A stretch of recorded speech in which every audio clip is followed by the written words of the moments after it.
Hello. I have never seen something as polarizing as this. Well, there has been instances like this before. Probably not to Not to the this level degree, yeah, not as or big. degree. The closest one I can think of would be the Celine Tatsuki situation. Remember the Niji Sanji stuff? I don't know. Were there people actually defending Niji Sanji? I Oh think. yeah, and that was the second one. And there was Mm. another one before that. So Celine Tatsuki is Doki Bud, and you got Doki Bud right now in the middle of another situation too because of Yeah, the Catalan. Caliente stuff. I had seen something about that. You were talking about when she separated from Niji Sanji, right? This is around then. It's around then whenever she separated, but there was another one, and I can't for the life of me It's all good. say Say you. you, say you. The Seiyu situation was probably one of the first big blow ups I've seen, and that was a couple years ago. If I remember right, she got done dirty by Ninja Saji, and everyone kind of just threw under the bus. She was thrown out in disgrace, her name slandered, and all this other shit that happened to her. And she had to painstakingly put everything back together herself. She had no support, she had no help, she had no backing, she had nothing. She was thrown out of Ninja, labeled months, everyone ran at her, defending the company. And it wasn't until the Celine Hatsuki stuff happened when people started to go back and take another look at that. And that was, thanks to Legal Mindset and a couple other people. And it turns out that a lot of the stuff that happened to Seiyu is what happened to Doki. It's crazy because when I look back at the Niji Sanji situation, I think my introduction to the Niji Sanji stuff was I was watching Rev Says Desu, who I'd fallen out of favor with now because I had stopped watching him some time ago because I looked between Rev, Hero Hey, some of these people that cover the VTuber drama stuff. My first introduction to the Niji Sanji stuff was when the Celine Tatsuki, when the split happened. I think she was hospitalized around that time too. I'm not too sure. She was hospitalized. I believe it was. It was never said specifically, but it looked like it was an attempt to self harm. Not if there has been any kind of confirmation on that. It's just a lot of stuff that alluded to it. So I don't think that's like 100%. Yeah, this is the thing. I think a lot of people are like, yeah, this is what happened, just kind of So based off the of details looking aren't at too it. clear on it. It's just kind of yeah, it was hinted at. No, She just yeah, didn't yeah. join. She's kind of kept mum on a lot of that stuff. She's revealed some stuff. She's been vague and a lot of other things, but it kind of paints enough of a picture for everyone to kind of look at.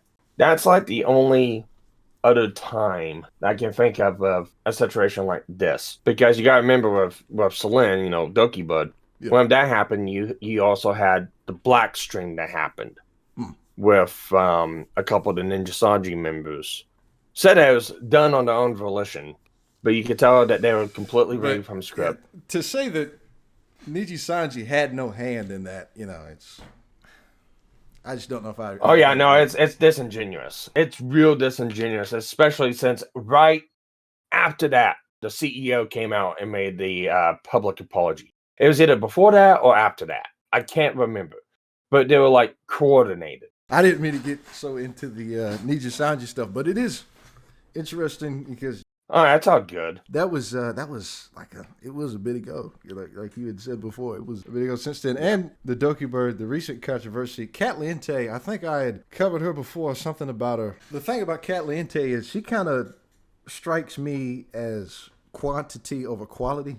Caliente has a lot of kind of like strikes against her, not in a sense like doing anything like against TOS, but kind of like just suspects Bad faith stuff that question. she's done in the past, and Yeah, yeah, because you have whenever I don't know if you know of this VTuber, but Alicia Def.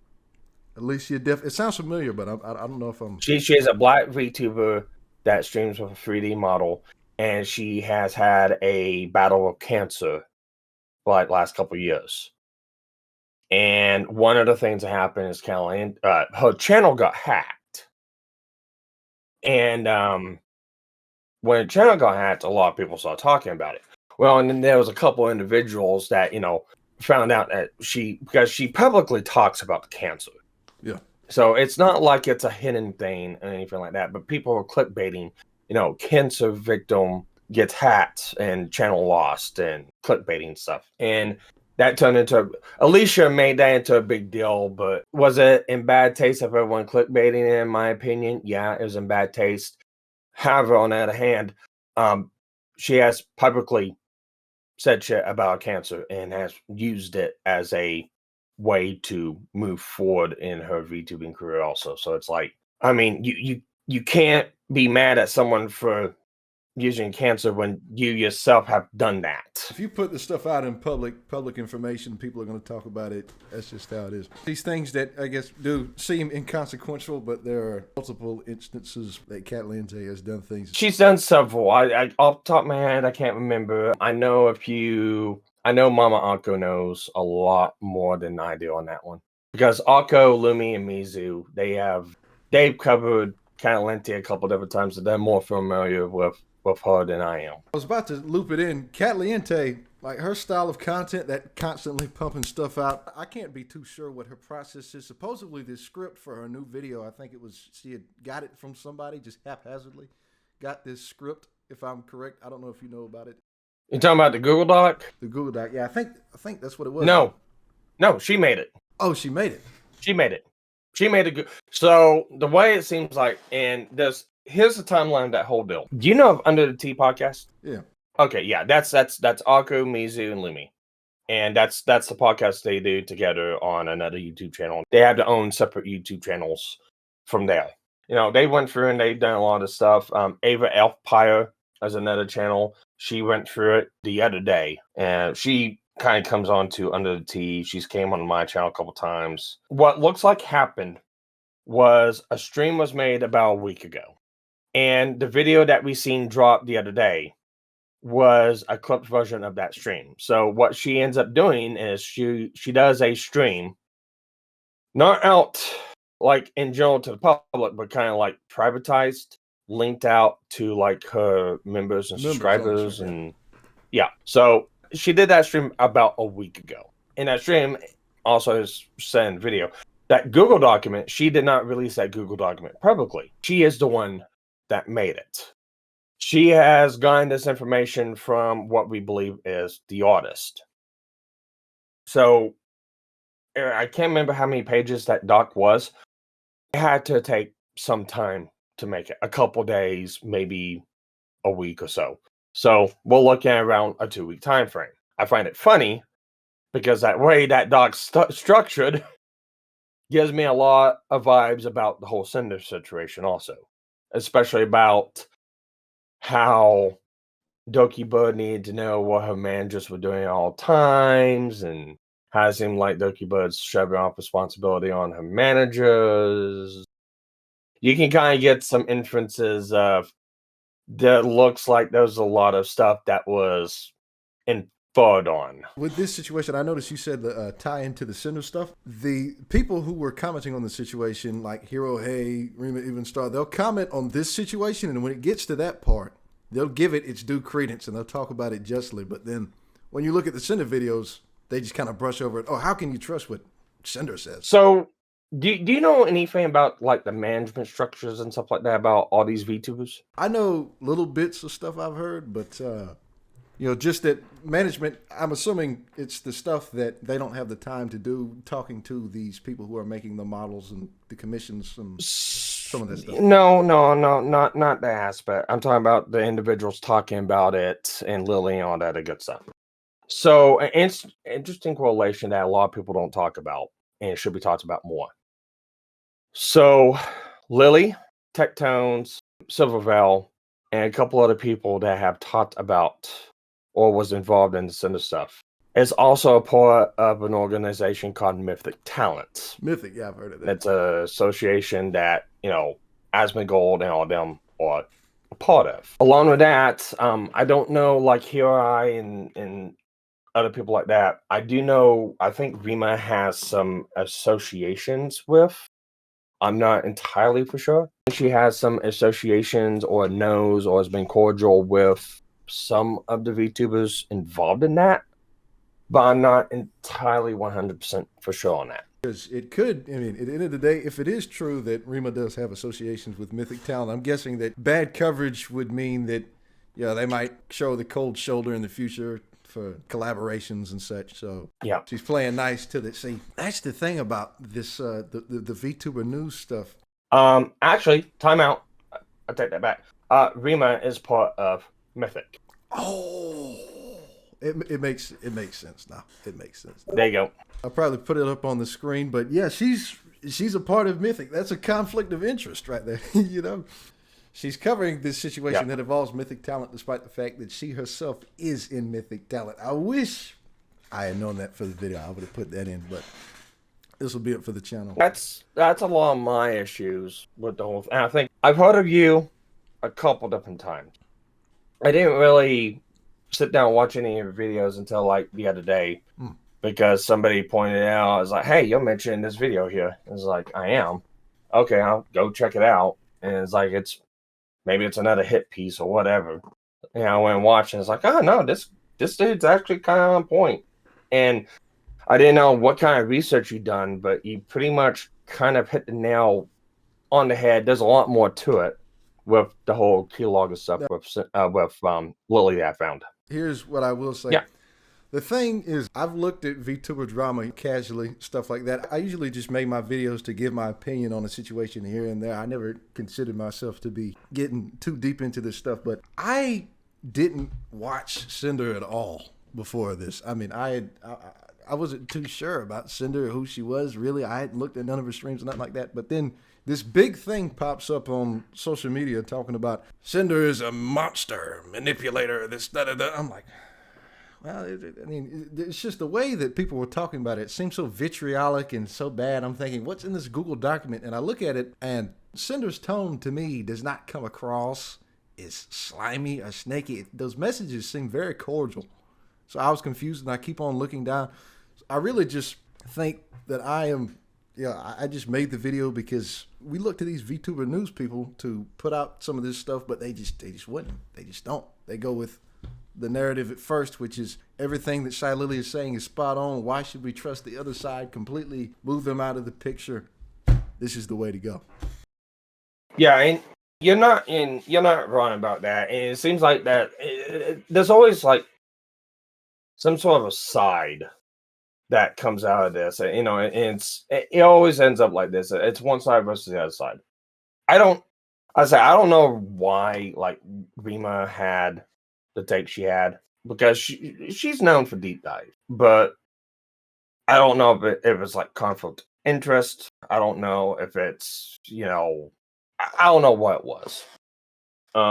At that point, it's more speculation, and it needs to be framed as it's speculative because it's not really known.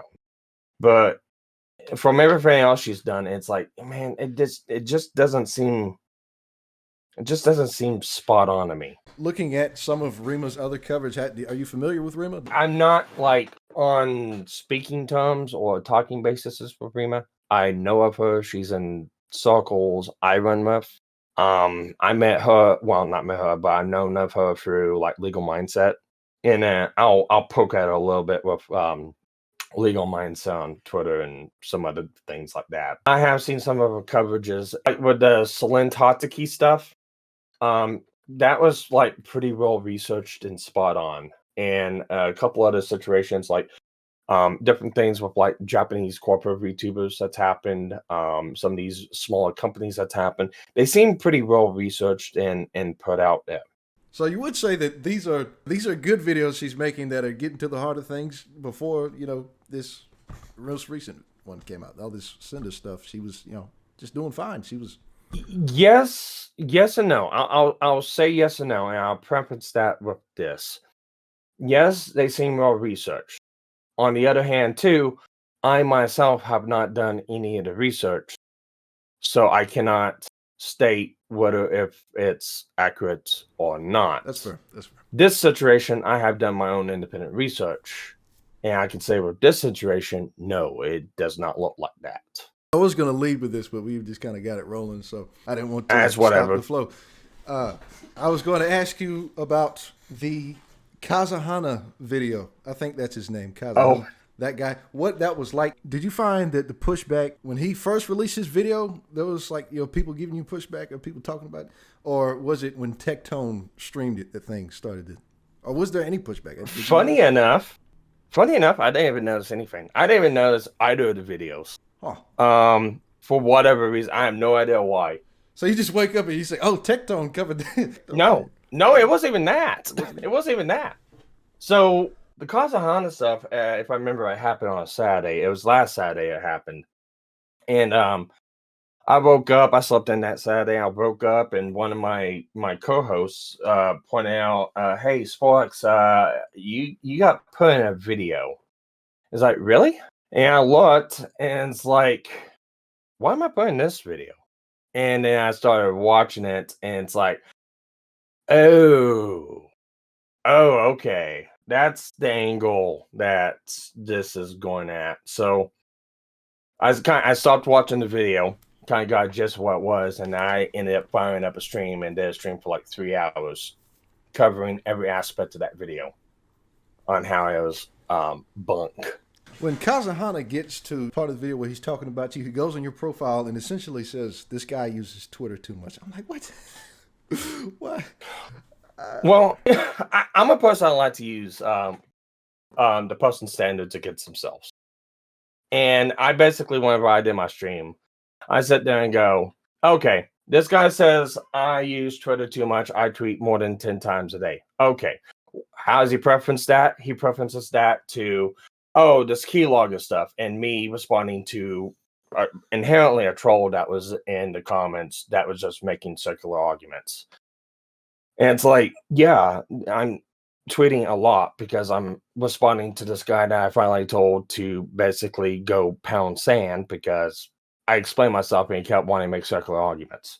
Along with that, I was also covering the antivalens and Kush stuff. I was talking about that also. So I was talking about like 4 or 5 different things on Twitter. So when you're talking about 4 or 5 different things, responding to threads, people responding to you, you're going to rack up about maybe 20, 30, 40 tweets. That's fair. That's not uncommon. So that was one way that it was kind of like mischaracterized. And the other way, it's like, okay, let's use the same standard to you. Let's look at your YouTube channel. At that point in time, you have made 15 plus videos on YouTube about the Sinder stuff, and I've made 3 live streams and 1 video. I had seen some post on Twitter that they were calling him a drama vulture. I was like, really? That's quite a title. I looked, and he says he's like sitting over there picking his ear. He's talking about, well, I only put out 2 posts on Twitter a day. And then you look at his channel, it's like a content farm. He's putting out crazy amount of videos, the same quantity over quality thing, like I was trying to talk about with Cat Lentes before. He puts out these videos, but it's like he turns the camera on, he gets the little browser set up, and he just rolls with it. But he doesn't try to look into the stuff in a way that's, It's funny enough that you say that, because have you looked at Kazahana's Twitter account? I have not. Despite the fact I probably should. What's his at? Is it just the same? Let me see. I sent it to you. And if you're showing it on screen, I advise you do not show it on screen. So to describe to the folks who are listening, it's I don't want to say NSFW, but like it's well, I think the further I go down, the worse it gets. I don't know a word for this, but he's got Gooner stuff on here. I think that he's the type of fellow who is gaming the algorithm. He's trying to game the algorithm when it comes to YouTube, when it comes to X, because this type of content is something that's going to be pushed out and is meant for the algorithm. To be fair to him, I did give the guy some credit because in the circles I'm running, there's a thread made up that has every piece of information that's found, because everyone that's looking into this is finding something they think it's relevant. They bring it to the thread and it gets looked at and it's like, is this relevant? Yes, it is. Okay. Is this relevant? No, it's not. Get rid of it. Whatever. And basically, it's an active conversation, basically just a bunch of different people talking about the situation, and either come up with theories, putting pieces together, doing deep dive research, and a couple other things. Just trying to figure out what exactly is going on. And his video and his channels has popped up a couple different times. And I've looked at some of the stuff he's done, and to his credit, it's like he gets what's being talked about out to the. My tone for him is he is a barometer for what the most popular talking point is at the moment when he's making a video. That was how I pretty much characterized. So it's not necessarily that he's going with, he's defending Shylily because he believes in it. He's just defending Shylily because that's the popular topic. That's the thing to do. I don't want to say either or. I'm not entirely just speculating. Just speculating. Because, well, if you go for his powder document coverage, which was funny to say least, because I'm going to assume you've went through the powder document. Yes. So basically, how he goes through and covers the powder document is he goes through, he reads a little bit of what's going on at the beginning. Powder painstakingly went through and, got clips of specific moments within like Bow Stream and Lily Streams and a couple others, putting into the document, citing the conundrum of, what's being talked about, what was said, what was omitted to, compared to what was the narrative of the other documents, what was in the screenshots of the other documents, and basically comparing them side by side within one place. He never goes through any of the links. He never opens up any of the time-stamped YouTube channels. He just reads through it and is like, well, we've already covered this, so we already know what it is. Goes through the screenshots, doesn't read screenshots in order. We've already read through all the screenshots. We know what they entail. Right. And then reads Powder's opinion. And at the end of that video, he pretty much goes, yeah, pretty much. It looks like a lot of people have done bad. It doesn't really fall solely on Sinder from what it looks like. But Sinder is still the main bad party of this whole deal. I do want to mention with the powder stuff, what's something that does frustrate me about it is you don't even have to necessarily trust Powder because she does back this stuff up with the links to the streams, which is showing where she's getting this information from. But still, a lot of people will talk about a past controversy Powder has had. Do you know what I'm talking about? Yeah, Powder's had a couple different controversies, and it's like I've had a couple people like come onto my YouTube channel and comment about it. I've had a couple people come on to threads I've made about citing the document, citing Powder, and trying to bring that up. And it's like, look, if Powder was a part of this whole situation, I would take what you're saying and I would put it into what this conversation's about. Right. Powder is not a part of this. Powder put together a document with evidence, timestamps, links, and all that good stuff. It's you can see it for itself. And whenever I read through that document, I'm taking Powder the person out of this, and I'm just reading the document itself, seeing if the document itself lines up. The document itself lines up with what everything's being put out. A lot better than what, like, Nano's document, a illustrated narrative being played out with out-of-order screenshots trying to contribute things that happen in 2023 with the talking points of 2025. And it's like, you can't do that. You just can't do that because it doesn't make sense. And nobody reads screenshots, nobody reads the dates, nobody reads the times, and it gets blown out of proportion. But yeah, I've had people do that with Powder, and it's like, look, I'm not gonna say what she did or did not do is right or wrong. I have not looked into it, and frankly, I really don't care. That's not what I'm talking about right now. Right.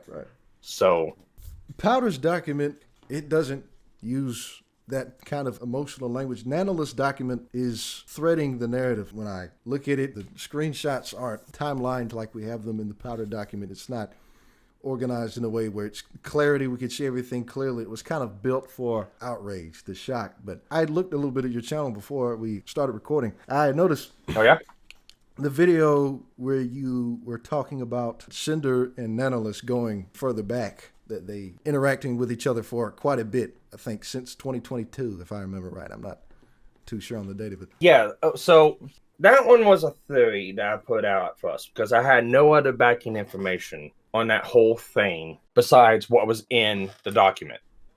And there was one screenshot within Nanolis's document that really stood out to me. It was the conversation between Nanolis and Sinder.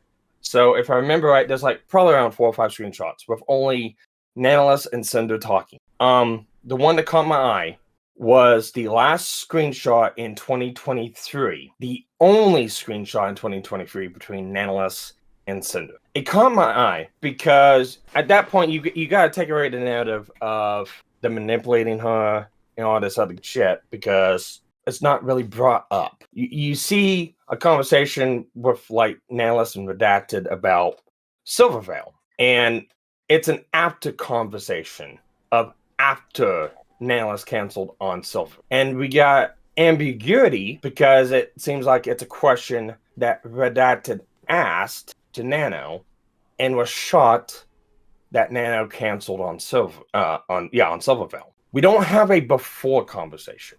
We don't have the convo of what led Nanolis to go through and actually cancel on Silver. We just have the after conversation. Because if you match up the screenshots from Silver's document to Nanolis's document, when Nano canceled on Silver was before anything that was talked about with Redacted. And the only other screenshot before that is basically a couple months before with Redacted kind of like complaining with us about Spite's model.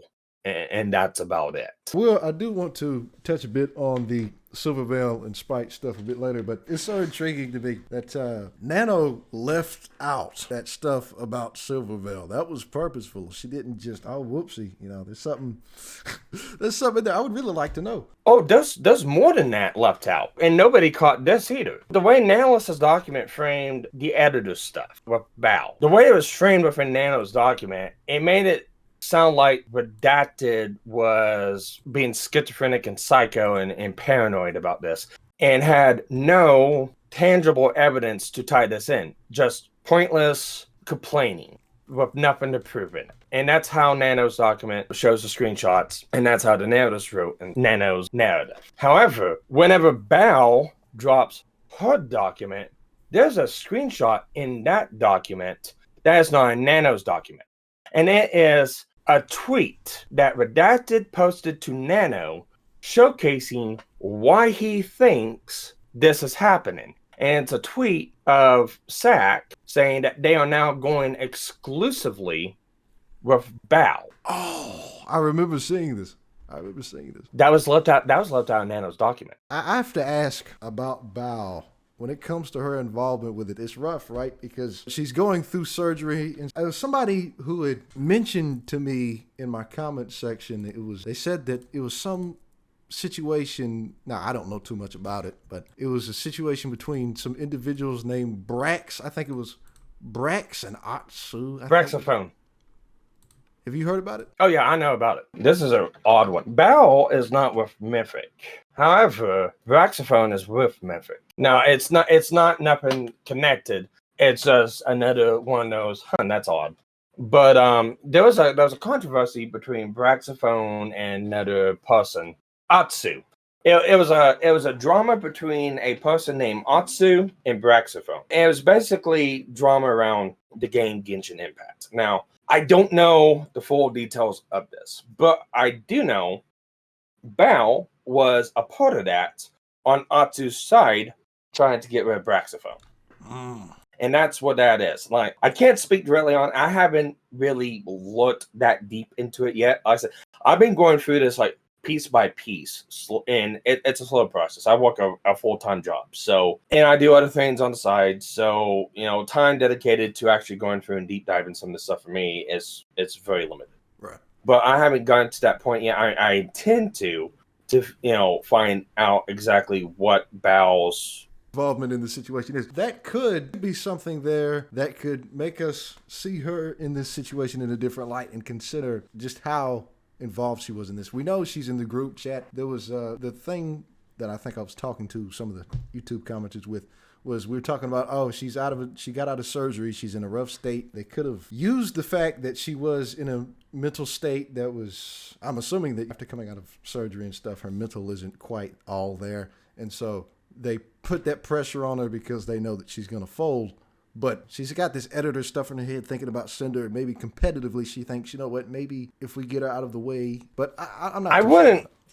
I wouldn't push it that far, and I have looked a little bit more into that side of it with Bao. So unfortunately, Bao's naive, and for any Bao fans, I'm sorry, not sorry. Bao is naive, and there's a lot of things that Bao has done and Bao has said in the past that can be related to this. Like one instance, Bao has been tricked by a former manager. She has been scammed by a former manager, and that manager has also scammed a bunch of people out of money. I haven't gone to doing full research on that one, so that's just the gist of it. But it's in the same line. It's like, we're gonna hold Sinder accountable for the actions of her manager. What about Bao? Is Bao gonna be held accountable for the actions of her manager, or are we gonna use, well, Bao is just scammed and she is this poor pitiful person? It's another one of these situations where you could tie it back to the Sinder situation and see.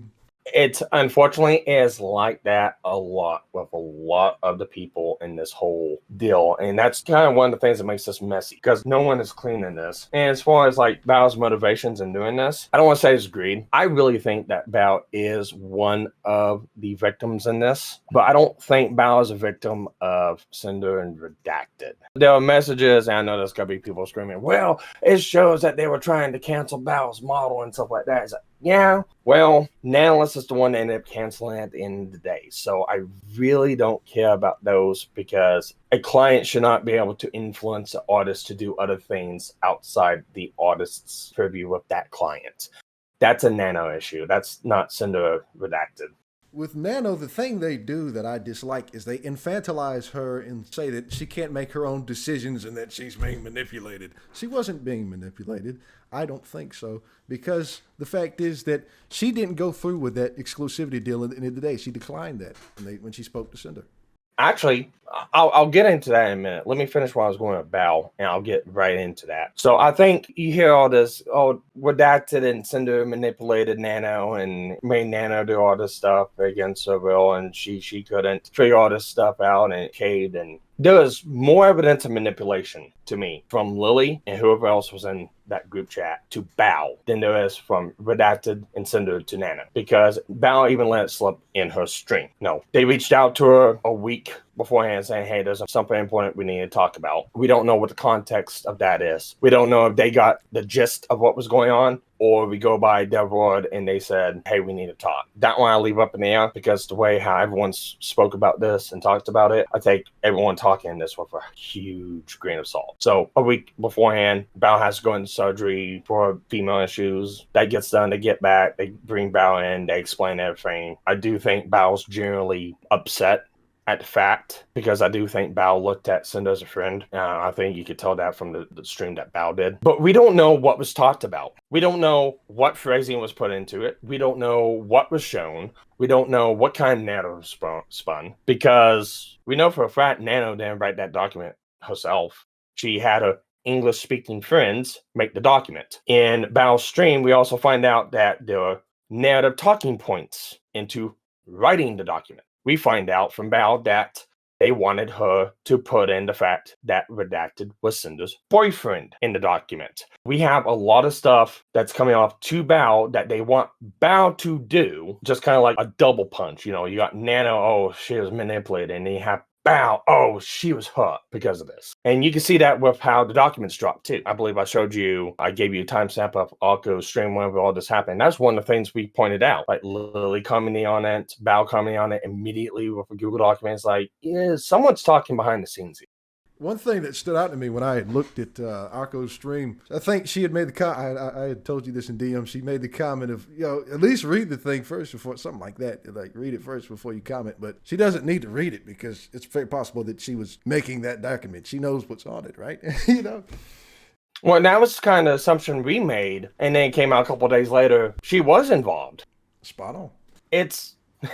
That's why I trust my gut instincts with this. And whenever I feel like that there's something valuable or noteworthy, I will look into it, because so far it does not look like my guts proved me wrong yet. But coming back on the Nanolis, what we were talking about, Nanolis is not a person that has been manipulated. So Nano has been into controversies before and has shown her teeth before on how far she's willing to go to push back against people. One of those being with Quebec's art. So it's very interesting with Quebec's art because Nanolis used them also as a rigger. I don't know what happened afterwards. I don't know if they found another rigger and stuff like that. But there was an issue with, I believe, one of Iron Mouse's models, and Kevin needed to do something, but Nano wouldn't respond. And it was like a time frame deal. So Kevin made alterations to the art, and it rubbed Nanolis the wrong way. And there was a pseudo attempted cancellation and going at Kevin's art on Twitter about this. I think I'd seen something about this. Well, it had something to do with, like I said, asset for Iron Mouse, I believe. And the thing about this, what makes this so relevant, is that was last year. That was 2024. We don't see any talk about the exclusivity deal until the beginning of this year. And if you go through and you read the documents of the time frame, we see Redacted and Nano talking about this. Exclusivity deal was being talked about between Redacted and Sinder 1/15/2025. And we have 1, 2, 3, 4, 5, 6 DMs between Nano and Redacted about exclusivity deal. We find out, we fast forward from 1/15/2025 to 2/11/2025. And it's not with Redacted, it's with Sinder. And it's Nanolis telling Sinder, sorry for stepping back on the exclusivity deal. So it wasn't a immediate no. This is a month later. Yeah, she thought about it beforehand. No, she did it. Oh, she did? Redacted was talking to Nanolis about exclusivity. All that conversation happened 1/15/2025. So January 15th. Then we have February 11th, 2025. And Nanolis responds to Sinder, Sinder, just want to say sorry for stepping back on the exclusivity deal. Wanted to apologize personally to you since I've only talked about it with Red, but I just don't want to be dragged on any personal issues like that. After all, Blank's still a client, it still makes me anxious, kind of destroys my mental to do that kind of a deal. So we can infer a couple different things. We can infer that it took Nanolis a month to think about this. We can also infer, because the last screenshot we have from Nanolis and Redacted, one of the last things that Nanolis says, is there any way to add a little bit more, since Blank still asks for artwork every now and then? And then Redacted goes, we could do that, like when Blank asks for art and you tell her no, and then you tell us to buy another piece of art, like you still get a job from it. That is the in-between. So that is the last conversation we see between Redacted and Nanolis on January. And then it goes to February. Hey, sorry, I couldn't do the exclusivity deal. Why it's important to look at these screenshots in order. That's right. That's right. Just the way that they've put this together, I would really love to see what they left out. Oh yeah, and that's what I really want to know. That's the hard-hitting stuff. Well, and not only that, I don't get a sense of manipulation between Sinder, Nanolis, or Redacted and Nano. I see Redacted being an asshole at times and dissolving too much information at times and asking inappropriate things at times to Nano. 100%, I can say that all day long about Redacted. It's proven right in the screenshots. I don't see anything about manipulation though. I do not see it happen, and especially the way you see Sinder respond to some of this stuff. And I believe it was in one of your YouTube comments. It's like, well, they were doing good cop, bad cop. Redacted was bad cop and Sinder was good cop. And it's like, I do not know how you pulled that off, but that is some far-reaching. Yeah. It's like there's nothing to prove that. There's nothing to support that. But it's like, no, with my theory of Nanolis, it's like one of the things that stood out to me was what Sinder said to Nanolis. And it's like, I'll read that out here to you. This is Sinder to Nano. I understand what you mean, but at the end of the day, it's just business. Of course, we love working with you and want to keep working together. But if you prefer to work with other clients instead of me, I know it's for a reason for you to help grow, not because you don't like me. Being one of your very first model babes was so amazing. I was happy to be able to find someone to help you with live 2D cutting to improve your skills. And I think that's a big part of why everyone loved the 1.0 model and then started asking you for that. I can have Red send you a list of our plans for the future an estimate due date. So just let us know if you want to actually work on it. That way I have time to look for someone else if you don't have time for my projects or don't want to do them. It feels special to only have you, and that's a key part in this too. It feels special to only have your model art for all my outfits. But just let me know if you don't have time for me to be an exclusive nano art baby anymore. And Nanalis responds back with, it's no personal reason. I would never do something like that to you or anyone. But yeah, and it's important for my job to reach far and wide. I will like working on different projects and people. I never said I don't want to work with you anymore. I told Red that even though I have my other works, I will always have a way to get your priority spot when possible. You will always be my special baby. And that conversation really rubbed me the wrong way, because that's not manipulation. That's two friends talking. It's like there's more to that there. It's like, why is a client? Why is a client? Because the way this is being framed is Sinder went to Nano for a VTuber model because Nano is one of the high names in the VTubing sphere. So yeah, she went to her to make a kick-ass model, and that's how Sinder got a start. But if that's the case, and Nanolis was a high-end model artist, why is Sinder looking for someone to do live 2D cutting? And live 2D cutting's important because you have to cut the model appropriately in different layers in order for it to be rigged correctly. And it's like, there's more to that. Why? And we get a time frame of what this is, her 1.0 model. Her 1.0 model debuted June 25th, 2022. So a year and a half before that conversation for the 1.0 model. Along with that, found a video clip from one of Sinder's streams. And it's real funny, and it's real it kind of gets me a little on edge thinking about it. But Sinder does like a Sunday Fun Day stream. And within that stream, and as soon as I find out, I'll send you a timestamp. But within that stream, it's like 2 hours in, she talks about Nanolis. And what she talks about Nanolis, she talks about the trials and tribulations of what happened. And she also kind of confirms a lot of my theory. My theory was Sinder got Nano's start because Sinder's model was Nano's first model. I was wrong on that one. Sinder was Nanolis's second model. Second? Who was the first, do you know? Don't know who the first one is. Don't know the first. The reason why it's so special, and the reason why Nano says that you're my special baby, and the reason why Sinder stays with Nanolis, is because of the fire effects on her model. Trying to get a commission for model art and rig was near impossible for me. It took me a year and a half to actually debut and get a live 2D model because of how complicated the fire was. The fire was a very big roadblock.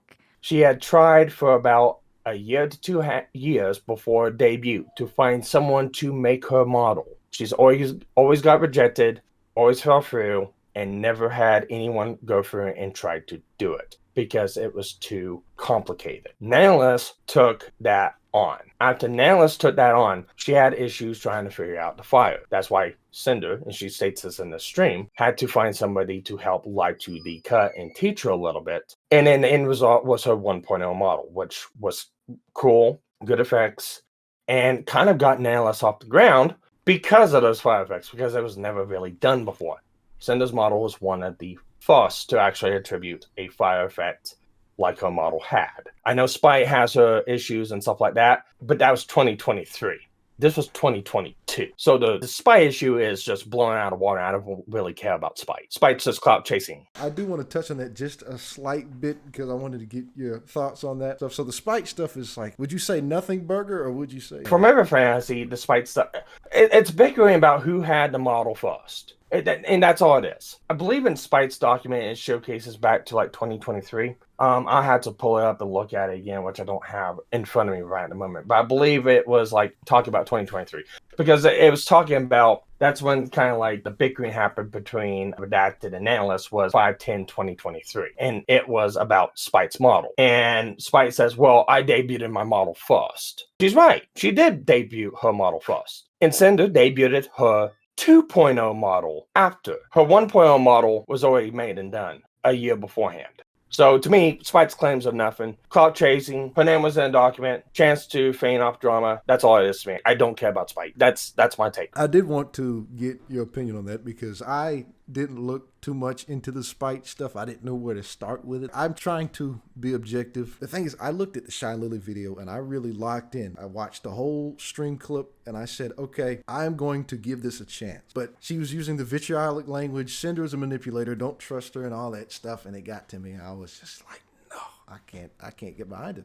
Yeah, poison the well before I even got ahead. What really got me in that whole clip was Lily gave what apology Cinder had to make for it to be right. And then after the fact, would I believe her? Hell no, I wouldn't believe her. Liar, manipulator. Yep, I sent you the VOD of Cinder, timestamped already, where she talks about Nano. Here's one of the reasons why this kind of puts me off so bad. Cinder's singing Nano's praises, even stating that she has works ahead, there's projects coming up, the stuff that's being worked on.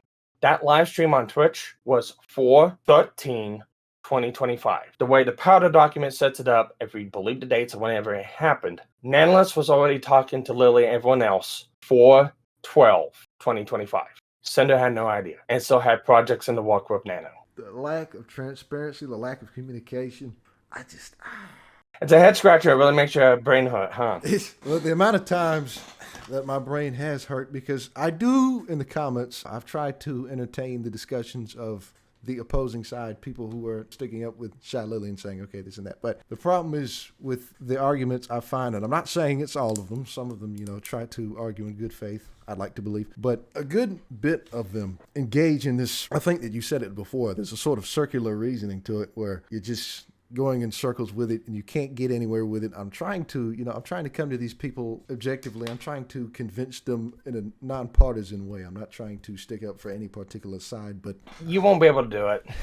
I've attempted to do it, and unfortunately, I've been on the net for a long ass fucking time. I know how this stuff goes. I'm not saying that's exactly how it's going here, but when you deal with people, fans, or someone who just wants to hate on someone, it doesn't matter what you do. You can have it laid out in gold, signed by God himself, is the untouchable truth. If any of the opposing parties even touch this document, they will turn to dust because it blows them away. You can have that stamp certified.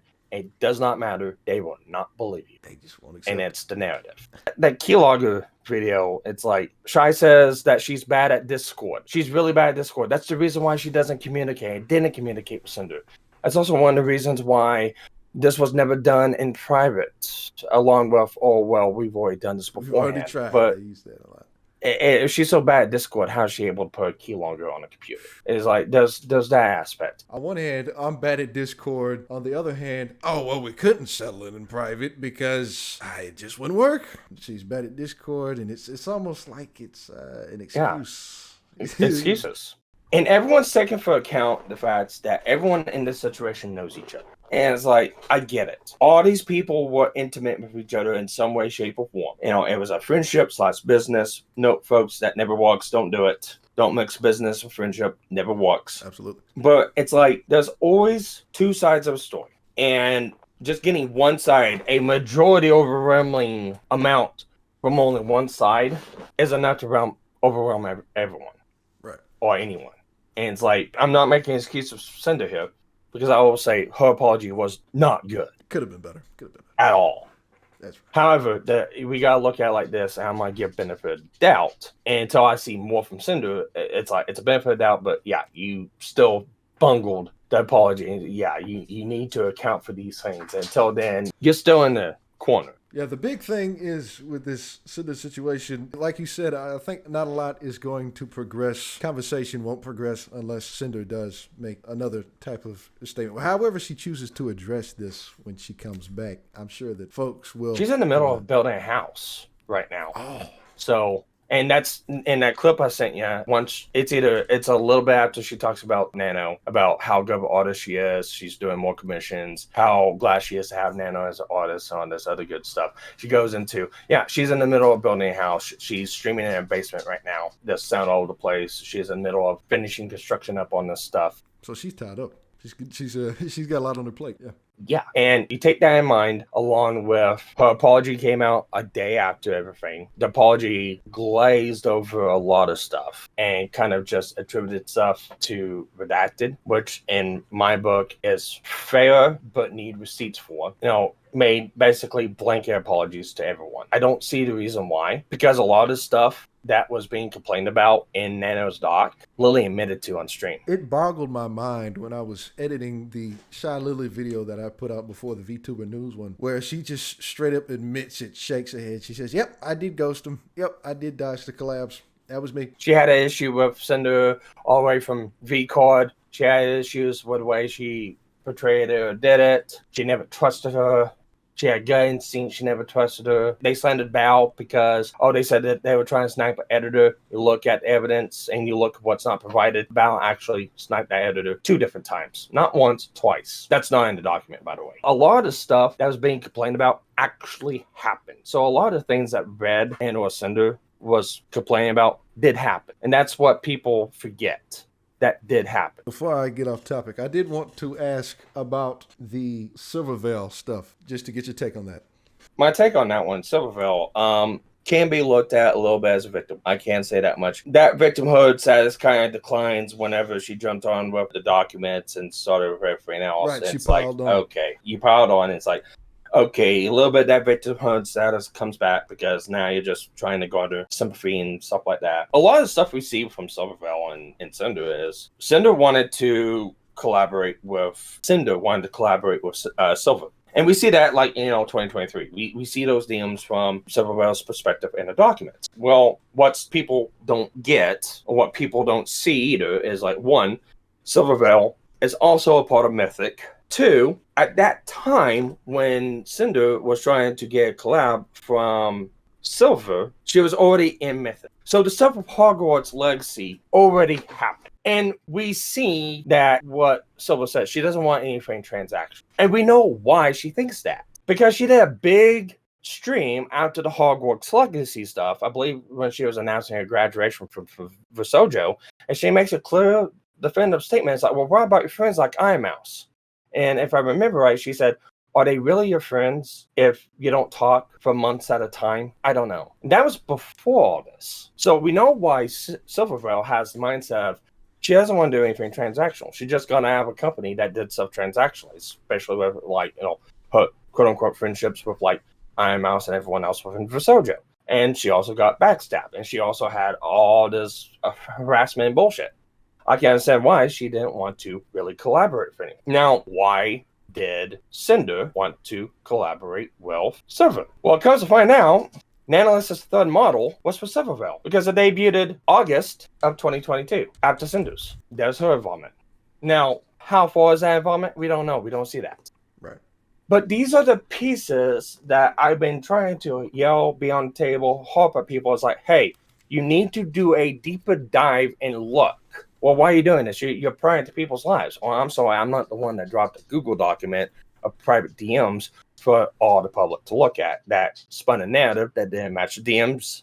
So it's like, if they settled into private, it wouldn't have been an issue. They put the stuff out in public for people to look at. It's entirely people's right to discuss it now that it's all out. And dissect it. And that's what I've been doing. I've been going through timelines. What's the relativeness of this 1.0 model? Oh, well, it was Nano's second model she ever done. I don't know her first model, but after that, it seems like, everyone wanted one. Well, how can we know that everyone wanted one? Well, a big Versojo member, Silverveil, got a model from Nanolith and debuted it August. Cinder built Nano up, especially with doing things with VTube artistry and rigging that's never been done before. You gotta remember, 2022 is still brand new. People still trying to figure out what they can do, how they can do stuff with it. It's brand new. Just before you get too deep into it, I just want to make sure I'm getting it right. Sinder goes through Nanolith and they learn how to make the flames, and it's this kind of the knowledge that Nanolith gets transfers over to Silverveil. Is that right?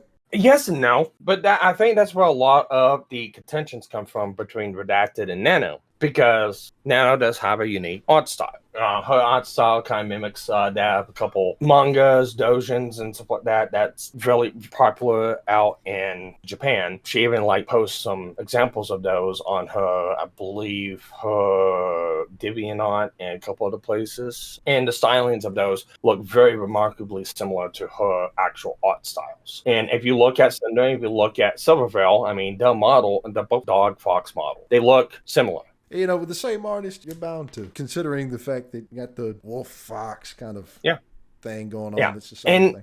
And then we get another aspect to the whole don't know when the value of Nano's art. There's a conversation between Redacted and Nano and all that, because Nano, well, it's my art and I don't see there's value as it is. And Redacted's going, well, there's value in it with it being limited. Well, we know why. Because she did something that no other VTuber artist or rigger was able to do. They were able to make the damn fire effects on Cinder's model. That's valuable. So we get the behind the scenes without them saying it, looking up through other conversations that's online. You can find, you look up, you just got to track it down. But we can see why they think that. So we've already got this kind of thing simmering with Sinder and Silverveil. There was a commenter who said Sinder was stalking Silverveil relentlessly, is the way that she put it. How do you feel about that assessment? Would you disagree with that? You don't see that in the messages. In the message. So, and this is the takeaway, again, and this is the stuff that we don't see. We see Sinder trying to get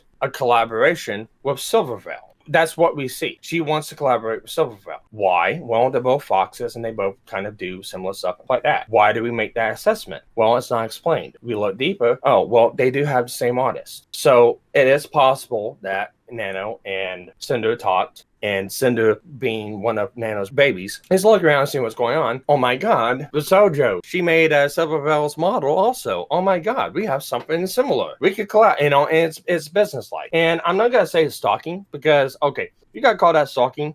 You gotta call every VTuber fan out there a stalker then. I had figured that commenter was, when they said relentlessly stalking, and now they were using that kind of vitriolic language that I've come to expect, putting the jab in at Sinder, but go on, get them. Well, and not only that, you also got to remember, too, is like later on afterwards, I can't remember if it was beforehand or after, when all this was happening, I don't know if Sinder was a part of Mythic at that time either. Sinder was a part. She's not. She either quit, got removed, or something happened.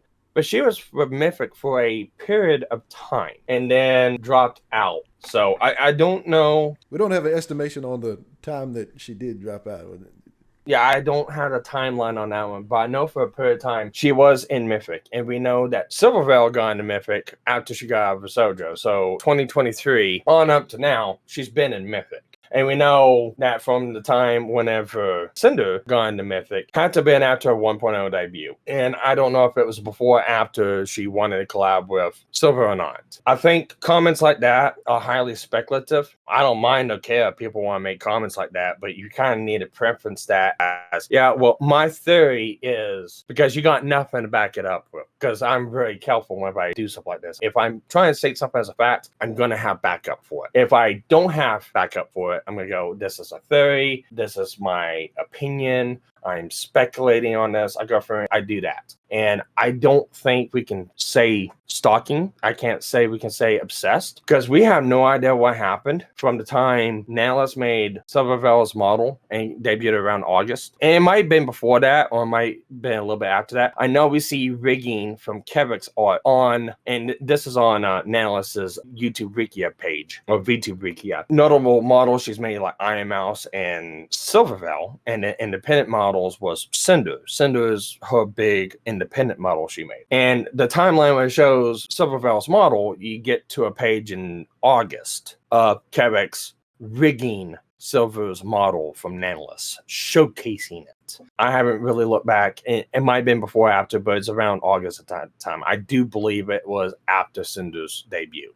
If not, then it was before Cinder's. So it's one of those two. It's either before or after. Stamp that down a little bit better, because that does change my analysis a little bit if it is or isn't. But we don't know from the time of when Cinder debuted and Silver debuted in 2022, on up to 2023, whenever Cinder tried to get a collab with Silvervale, and we don't know anything that happened past that except for what Silver put out in a document. And I'm sorry, I'm not gonna believe a lot of the stuff within just a couple screenshots, unless that's all there is. And if Silver provided all the screenshots that she had between her and Cinder, that's nothing. Because you're talking about a couple screenshots within what? A 3-4 year period? A screenshot can coverage what? 5 or 6 messages between people, depending on how long they are? I mean, you're talking about a very, very small window that within a day could be considered really small. Trying to attribute that into 3 or 4 years, I need more. We don't know what happened afterwards. So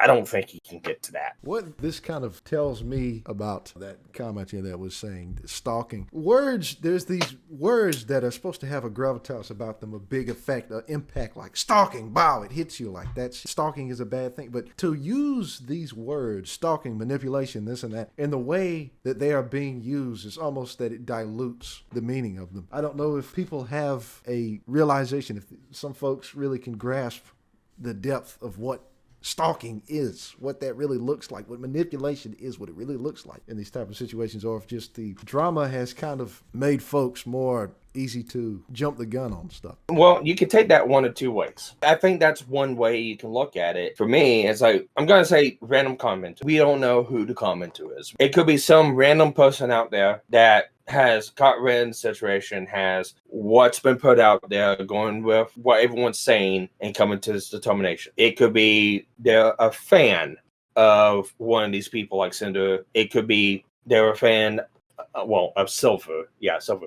They could have been an ex-fan of Cinder's and like, oh my God, I can't believe she did it. You know, it could be any one of those things. Or, as we've seen before, it could just be poisoning the well, too. Like we've seen with Kazuhana and Tectones. Poisoning the well, diluting the conversation intentionally.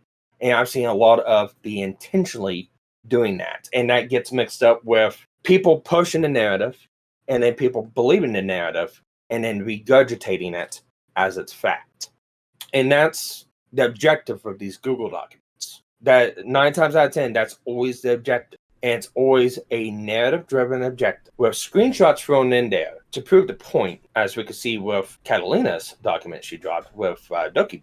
The screenshots in there prove her point or narrative she's trying to drive, but when you actually stop and you zoom in on the tiny screenshots that hardly anybody can read, the screenshots read differently from the narrative being spoken. Same thing with Analyst's document. Same thing with any other document that you read. It's very rare that you can actually get a document explaining the situation, chronological order as it happened, with the screenshots backing up what's being said. Most of the time, it's just a narrative being driven with screenshots that, if you take out of context, can back the narrative up, but if you're looking at it as it's supposed to be, kind of really doesn't jive. So it's hard to tell. I enjoy bickering people online, as you know, Kazuhana kind of pointed out. I love kind of, I wouldn't say fighting, but you know, a lot discussing with people. Gets the dopamine going sometimes, for me at least. You know, sometimes.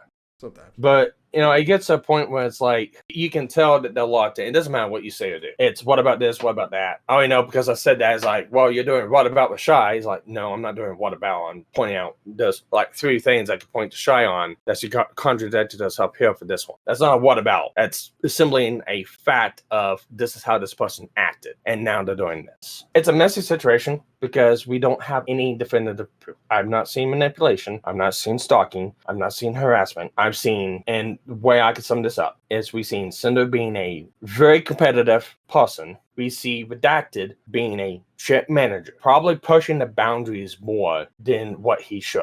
We have no causal link to say whether or not Cinder and Redacted knew exactly what each other were saying.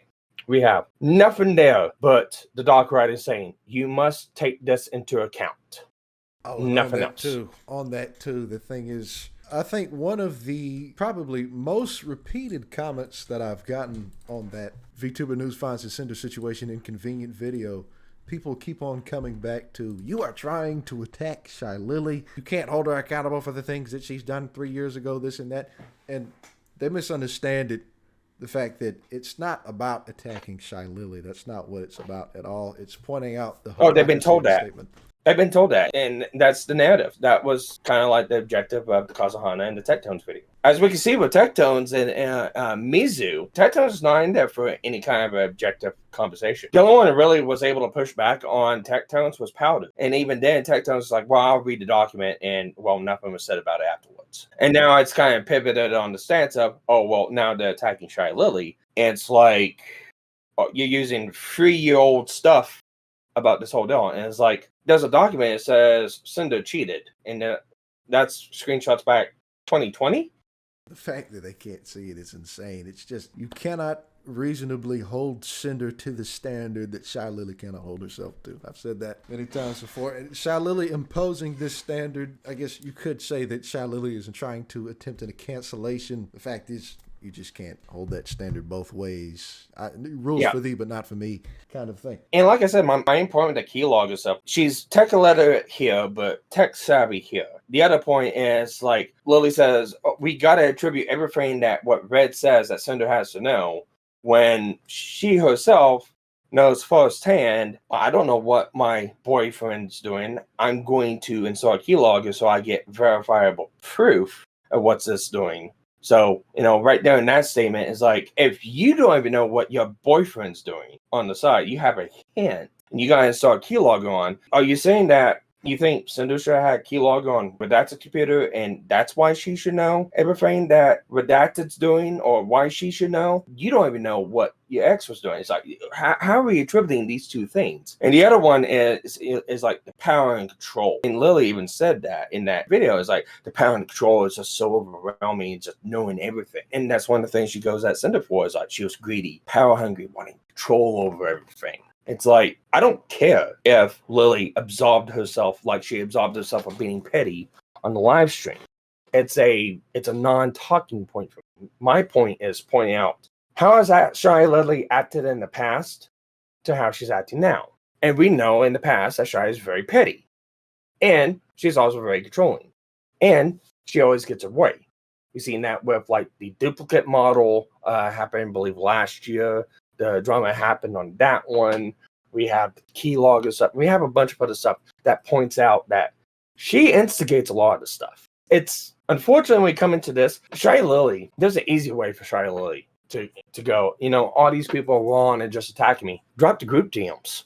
What was talked about? How was it talked about? Let's see. What other hearsay information do you have? Private information? Oh, we can't drop private information. It's private, personal, identifying information. Well, that didn't stop you from redacting out people's names in the other screenshots. They couldn't drop personal information, but revealing the fact that Red was Cinder's significant other was completely on the table. Someone might say, oh, well, the fact that he was her significant other was relevant to the context of the document, but to that I would say they wouldn't need to do that. It could still be that Red is her manager. They had other people do it.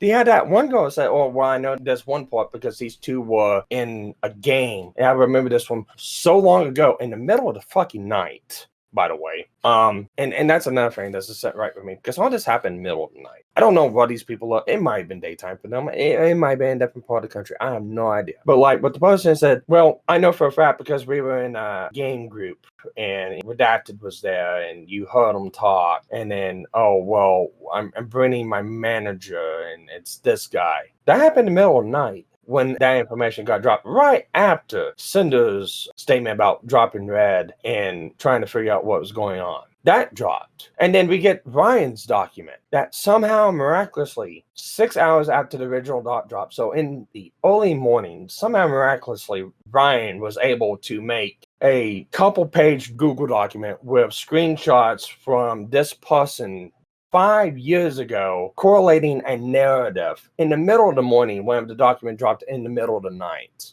Are you saying you woke up and just seen that and just made the document in like 5 minutes and dropped it out? Were you up all night because you just seen that in the middle of the night whenever that happened? Or did you know beforehand? That's another question that I have because of the order and the time frame of when all these documents dropped out. It comes back to what Akko said. At least read the document before you comment on it. They had this coordinated. They knew the expectation that there's just coincidences here. I mean, they themselves admitted that they were in a group chat making this stuff. So, And I think Lily had, and honestly, and this is my opinion on this is my theory and speculation. I think Lily was put in a corner and had to say that because of Bao's stream. Because Bao made it was a impromptu stream. It was in the middle of the night. It was out of the blue. It was not scripted. It was teary-eyed. It was emotional. She spilled her guts on a lot of things. It was that first stream of Bao. We get a lot of these connected pieces. We get, oh, I was told to put your relationship with redacted in the document, but I didn't want to do that because I knew what that would do, and I knew the implications of that. But they found a way to do it. looking at Bao, they talk about Bao crying. They use that a lot. They talk about that and say, "I'll never forget." When you look at that kind of behavior is juxtaposed, we talk about Shylily's previous behavior. But let's talk about her current behavior right now. There's 20 plus streams about crying. I could care less. I know I might come out sounding cold on that one. Look, women tears don't affect me. I don't care. They're choosing to cry on camera. That's their choice. I feel that if you choose to do it in front of the camera, it just feels performative to me. I don't know. I'm not saying it is, but I just or it's kind of manipulative. I would say so. Like, talk about rubbing you in the wrong way. The stuff that Shylily is almost gleeful about the cancellation stuff, the way she was talking about it. But as of recently, it's very strange, and I can't, back this up with any evidence because I've been getting YouTube comments about it. I put out a community post about it just a second ago. That, well, firstly, that she banned the word Sinder in her chat, and then next, that there was Cinder's emotes and other stuff like that were banned. Here's my take on that. I don't really care. Yeah, no, it's inconsequential.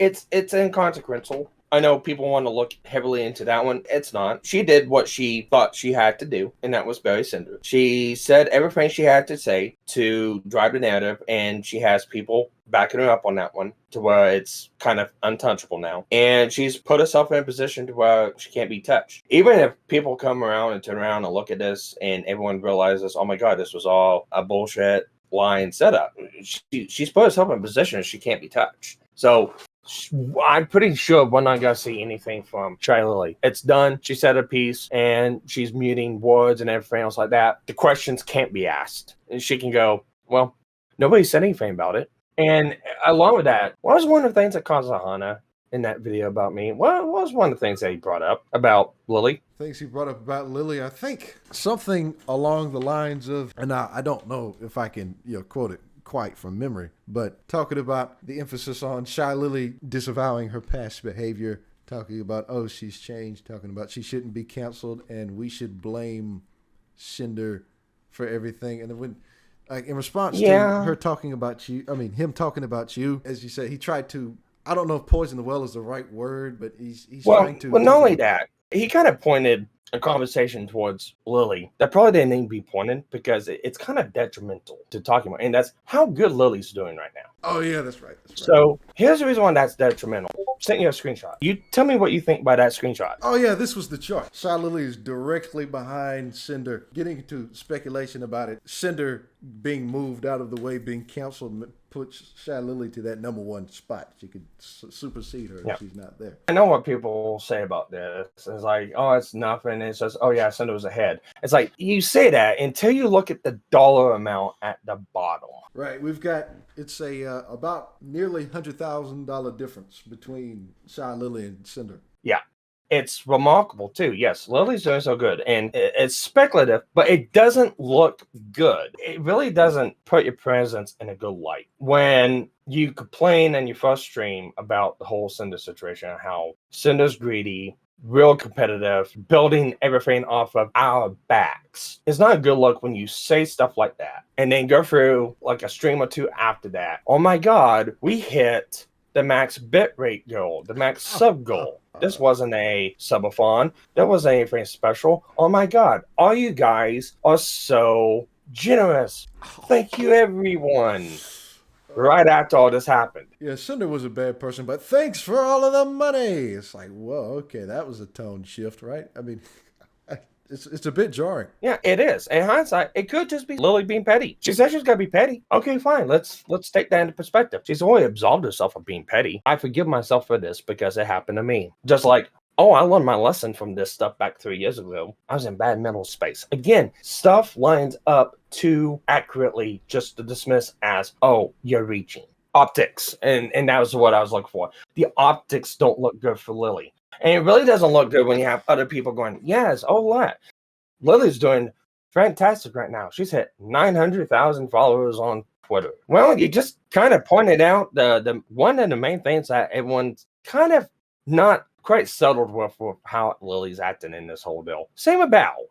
It can put a little seed of doubt in your head, and it's like, wait a minute. Oh, okay. We see that Shylily has monetarily gained something from this. That finance could have been, speculating could have been a motive for this. Seeing the chart, it's very feasible that this is a possibility. And it's like I said with the Kazuhana guy, I don't even know if the dude he's got any mind about this, if he cares to any degree. I know that he's gone out of his way don't to think he does. poison the well.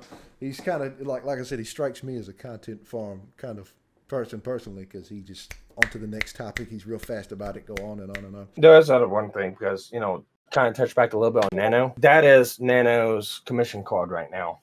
Let me open it up. Let me see. I also implore you to look at some of the prices and the TOS and that too when you get a chance to do it right now. I think I remember looking through briefly. I think I remember seeing something about a $10,000 down payment. I don't know if that's if that was right. That was correct.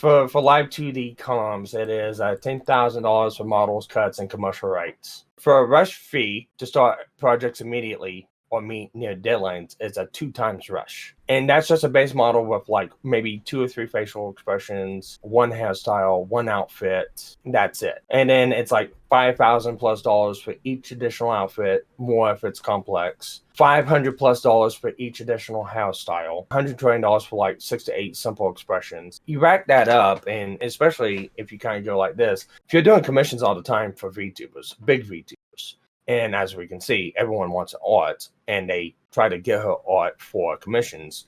When she's busy, by the time she gets around to you, well, my project I need this art for is next month. Well, what do you need? Oh, well, I need a model for commercial rights.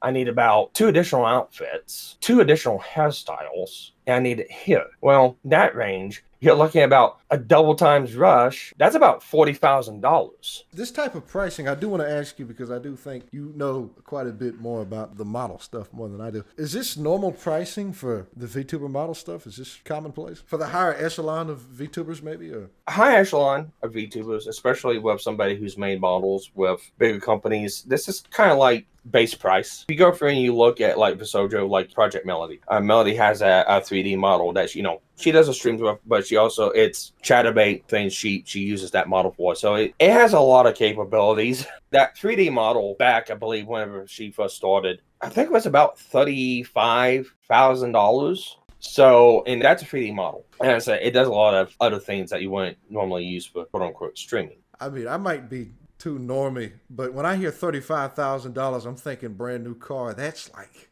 crazy money. Yeah. I mean, it really is. It's jarring to us because, like, for me, I won't speak on anyone else, but I won't give a name just because I don't remember if they said anything. I think they said it publicly, but just in case, I'll be careful. But, like, one of my other friends, their V2 model, which is really well built and really good, they pay like $150 for drawn, cut, rigged, facial expressions, everything. A fully functional walking VTuber model. 150 is something that I would think of. That's what I would ballpark when I think, as a normie, I would think that 150 is, Yeah. For a model like mine cost me like $850. But it's also the difference in artists too. They had a different artist from what I had. It varies per artist. It also kind of varies by quality. So is this a normal price for someone making VTuber models for a lot of big name VTubers? Yeah, it's pretty much on par. It's kind of like a generalized price. I think it's overpriced in my book. But whenever you realize, like I said, that bit chart, I mean, over the entire year for we'll use Sinder for this. That entire year last year, Sinder made $248,000. That's in bits alone. That's not including subscribers on Twitch. That's not including ad revenue from Twitch. That's not including any kind of sponsors or affiliates. That's not including anything on YouTube. That's not including any kind of side projects or gigs that they have. That's not including any kind of collaborations, projects. That's not anything like that. $248,000 bits only. On bits only, $248,000. If your livelihood is using a 2D rig model to make a show for people, and that is the ability for you getting $248,000, $10,000, or even $20,000 for a 2x rush is a drop in the bucket for these people.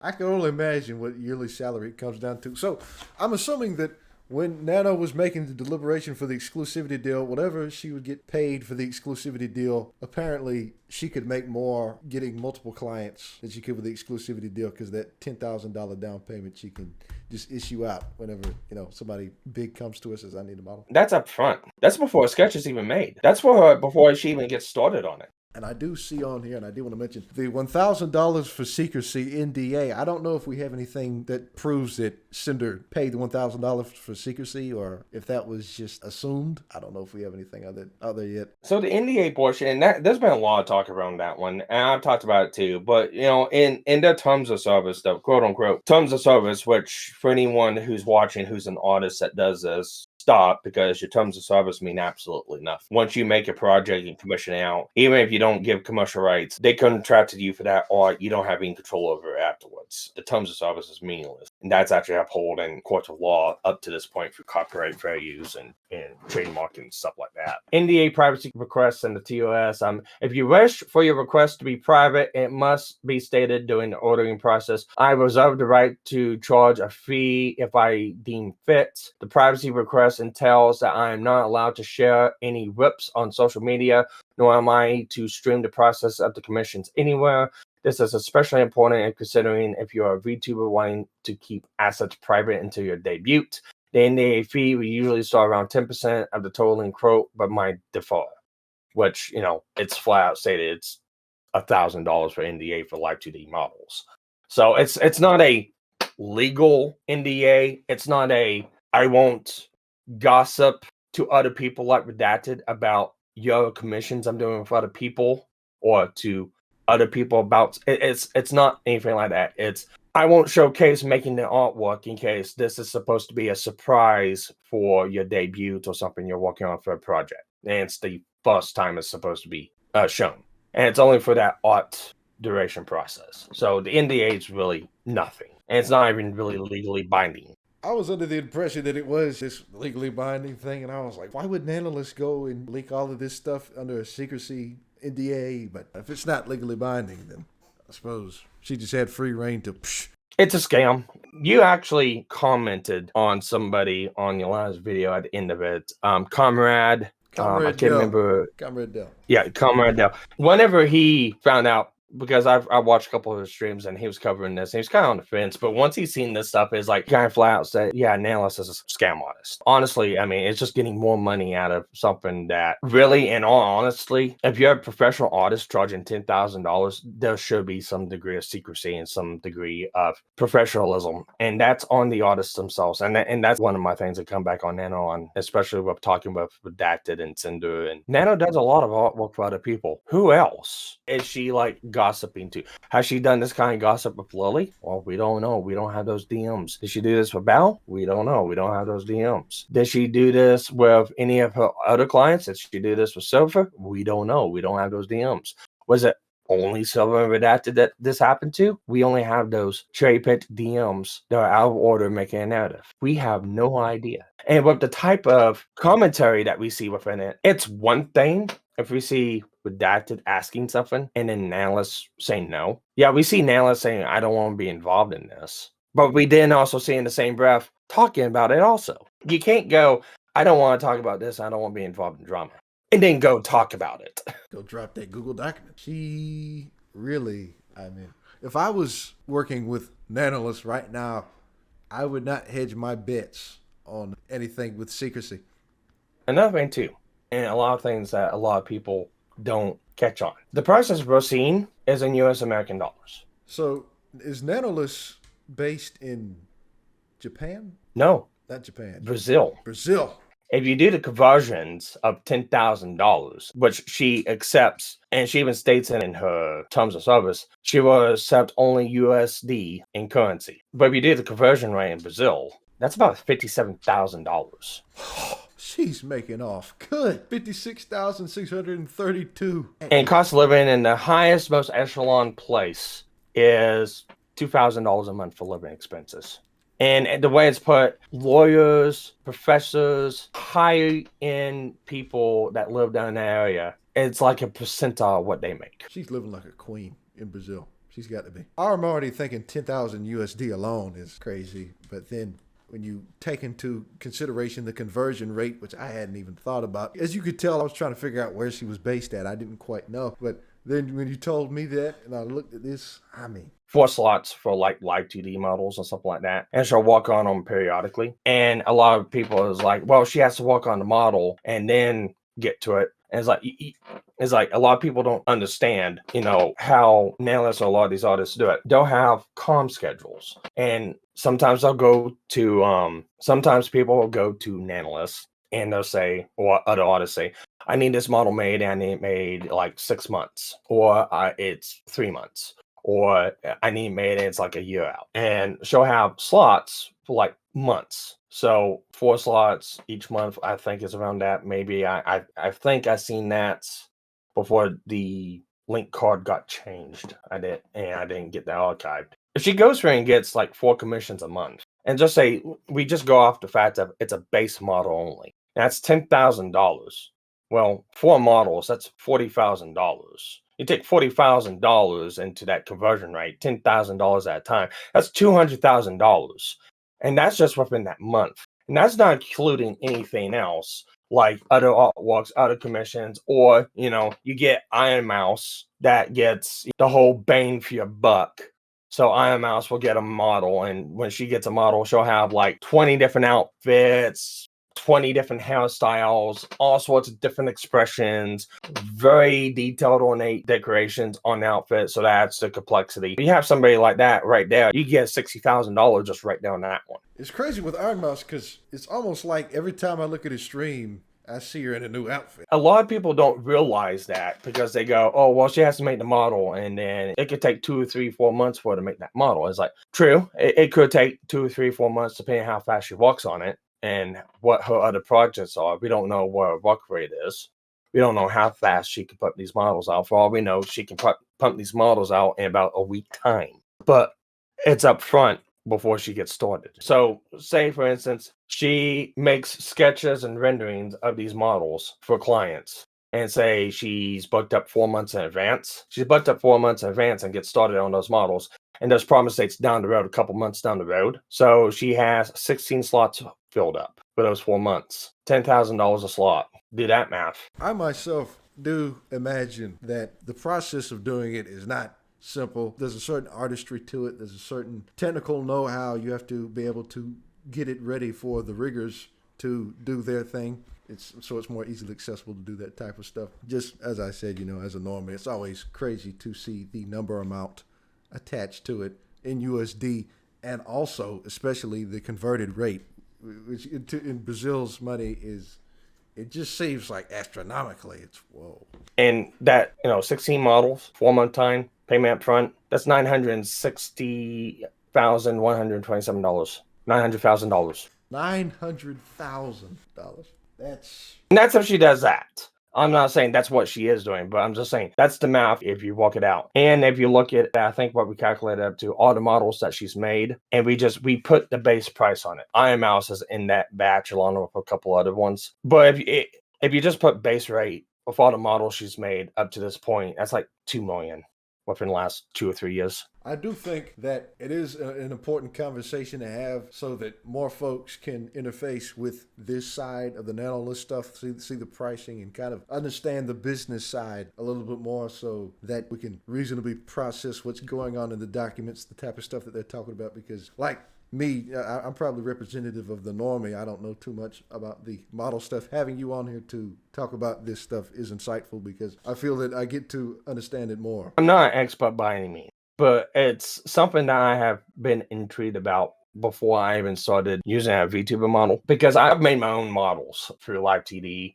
It's easy enough. It's a click-based program. It's like building a character in a video game. You can make your own base models and all that good stuff. So I've made a couple VTuber models myself. I've not gone through and done the processes of what a lot of these artists do with actually drawing out the model, cutting it, and then, you know, rigging it, all that good stuff. But I know the process. I've went through and done my research on it. And a lot of people that's looking at this stuff does not understand. Like I said, a lot of people look at the documents, and you can say this with like Tectones or even Kazuhana. They don't understand the ins and outs of how like this art stuff works. Other VTubers know. Other VTubers know because they see the process, or if they don't know, they're fishing a bowl and they're like, here's money, make me something that moves when I move. A lot of them do that, but there's some people that do understand how this stuff works, and that's not what's talked about. That's kind of like a hush secret, and they put this out to the fans eat it up because, oh my god, Nano got manipulated, but they don't know the background of everything's happening. Once you start breaking that down, it goes, ooh, okay, this takes a completely different turn. And like I said, even with the exclusivity stuff, Sinder was exclusive to Nano only because of the side effects of her model. And it's even showed, and that screenshot's like looked over. It's looked over as, oh, well, Cinder's just emotionally manipulating Nano by saying, oh, well, you're so good and we like you. No, you actually look into it. There's a reason. And I said that stream I linked you from Sinder really goes into it.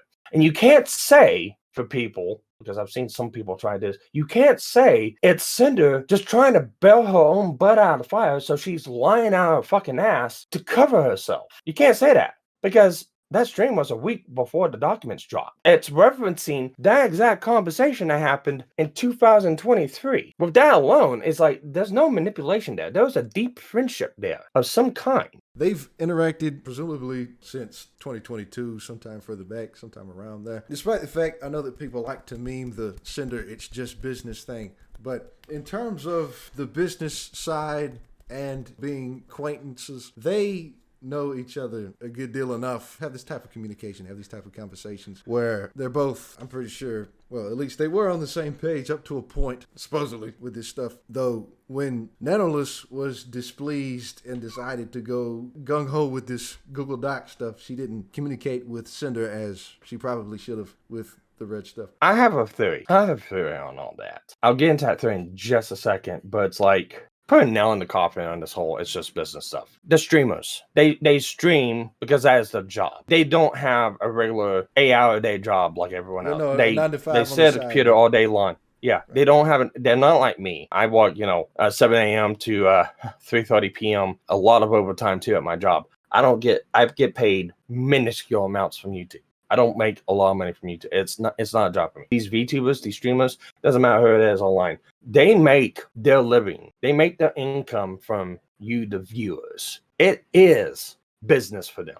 I don't care what kind of friendships that they say that they have. The whole point of them making this artwork, showing up to you, being entertaining, is to get money from the audience. 254,000 in bits, which are things that people throw at the streamers on Twitch. Money, it's not a click and they get ad revenue. It's equivalent to like a super chat on YouTube. That's what a bit is. It is just business. Collaborations, oh no, they're good friends with each other and they're just doing this to have fun. No, they collaborate to expand their audience. That's what a collaboration is for.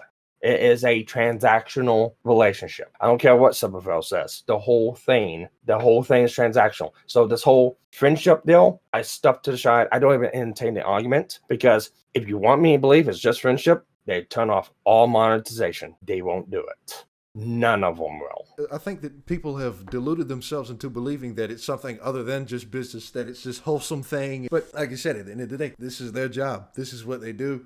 Don't mix business with pleasure. Don't, cross exactly. the two. That's what we need to remember with the VTuber community stuff, because it's this false positivity that does lead to this situations like this. Toxic positivity, actually. Right. Because a lot of VTuber stuff goes along the idol culture stuff. And that's kind of the realm that Shylily, all these other big VTubers like, Sinder, Shy, Bao, they do into this idol culture stuff. That's the whole music video stuff. That's what they vein into. That's what that is. And the idol culture stuff is really, really freaking toxic. But along with that, my theory on Nanoless, I don't think Nanoless did this out of the blue. And I think Lily covered for Nano a little bit. And I really do feel like, and this is a theory, this is speculation, so don't anyone out there listening to this, don't take this as, oh my gosh, Sparky said this and it's fact. No. Theory, speculation, my theory on the whole deal. Nanolis has been known to cancel artwork all the time. We've known of a couple instances within the documents that's been shown. However, you look online, there are multiple instances of where Nanolis canceled artwork. For instance, Giga from Visojo made a stream going, well, that's what happened to me, even though Giga is not mentioned anywhere in any of these documents. But she had artwork canceled by Nanolis. So I think what ended up happening is Nanolis was canceling so often. And then she finally got cornered. It's like, why are you canceling? And from there, well, I don't want to get in trouble. Here's the reason why I cancel for you guys. And that's where the sharing the documents go. I know Lily said something about an accidental leak happened. Accidental leaks don't happen. There's too many steps and processes you got to do to find a message, screenshot the message, go to a DM, post a DM, show it to everyone. Leaks just don't happen. And I really think Nanolis is being held on blackmail. With both, I think, different ways with this, but that both Nano and Bao are feeling the pressure in some way. I don't know if that's an accurate assessment. I think Nano's feeling the pressure because, again, her comms have been closed for a long time. The last thing that we see Nanolis do on YouTube, I believe, was artwork for Shylily's outfit, which Shylily debuted, I think, just a little bit ago after the whole situation. We go through here and we look. The last time Nanolis streamed was 3 weeks ago, working on Shylily's model, and that was April 23rd, 2025. She posts on Twitter, yeah, we're not seeing a stream. We're not seeing her do anything else. Her art commission's not been open after the whole deal. I will say, I think that if you keep going deeper and deeper, it's like a hole that just keeps on going. When you consider the Bao thing with Brax and Atsu, and you think about Nano and Sinder's relationship first started, there's this history of the individuals that ultimately culminate to this point that we are at now. It's a lot to take in for people. This whole thing could have been avoided if it was taken care of privately. There is nothing in this that screams to me warning we had to put this out there publicly, except for the fact it was done to hurt and bring down Sinder. Looking at any other positive light, I can't do because it's not there for me. And then when you couple that with how everyone in this has acted afterwards, celebrating how good they're doing, how well, how remarkably supportive everyone is, thinking because drama does pay. Lily knows this for a fact. I know that much. But drama does pay. Coupling that with things going on in the document, there's no way you're going to convince me this could not be settled privately. I know Lily said something about, oh, well, we've tried to settle this stuff privately and it's never worked. What instances are those? What was that? What was the proof of that? Did you? That's a fair point to make because they talk about, we tried it before and it didn't work. Okay, let me see the screenshots. She didn't provide screenshots of the past conversations to even satiate that curiosity. There was nothing there.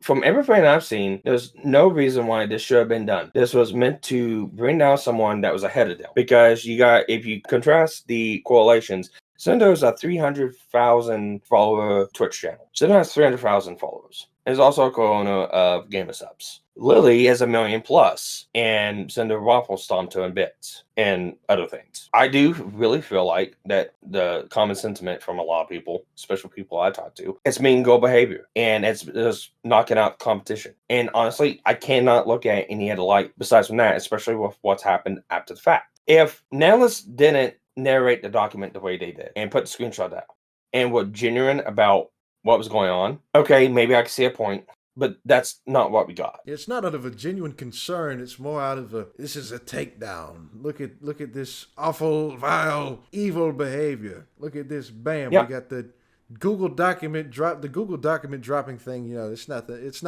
anything new. This is something that, and I'm not doing this because, oh my God, I'm a diehard Sinder fan, and oh my God, my Oshi's just been attacked, and all this other. No.